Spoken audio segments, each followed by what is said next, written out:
The next question posed to me is whether I think I can prove that there's a supreme being. In other words, can I demonstrate the existence of God? And the answer to that, of course, is no. I say of course because there are very few people who claim that you can prove it.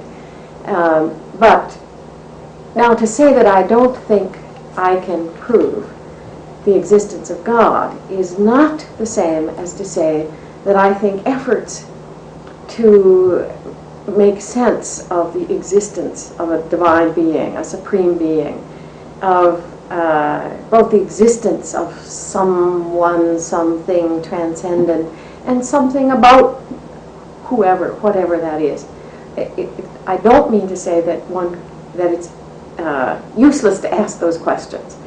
So, I mean, I'm actually, this may surprise persons at this point, but I have seen lots of efforts to demonstrate the existence of God, and the one that still works the best for me is Thomas Aquinas. Is not his classic 5 ways, because I don't think he thought those finally proved God's existence either.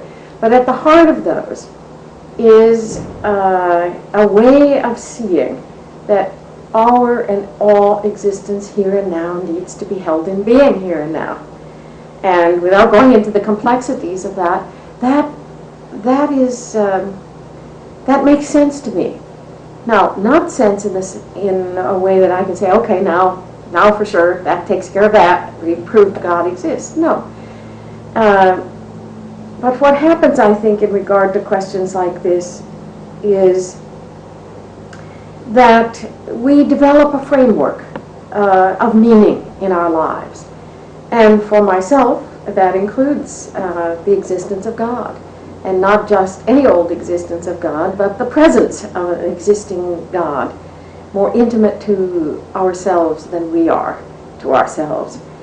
And when there are experiences such as I have, such as I assume everyone has, everyone I know has, of doubting that, of saying that, how could that really hold up? Well then, first of all, one knows that one's belief in such a being doesn't depend on that proof. But in times of doubt, that proof is not useless. I mean, one can say, well, does something else, like a disproof, for example, does something else make more sense than this? And it seems to me, I finally say, no, I have yet to hear, see, study, explore, be persuaded by another kind of argument that undoes mine, or that says such a being does not exist, or says you can make better sense of life and hope and the cosmos without that. So I guess what I'm trying to say is the issue is not can we prove the existence of God.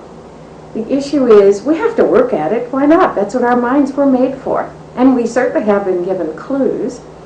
Clues in nature, as far as I'm concerned, clues in our own deep experience, our experience in relation to one another. We've been given clues, and to be faithful to those experiences, we have to explore those clues, see what they mean, see where they lead. And we can find something. We can accumulate some wisdom about our questions, if not a sort of factual answer. Now that's settled, go on to something else. Wisdom. And that wisdom stands then at the heart of what I'm talking about, a framework of making sense of life and death and all of the things that go into our experience.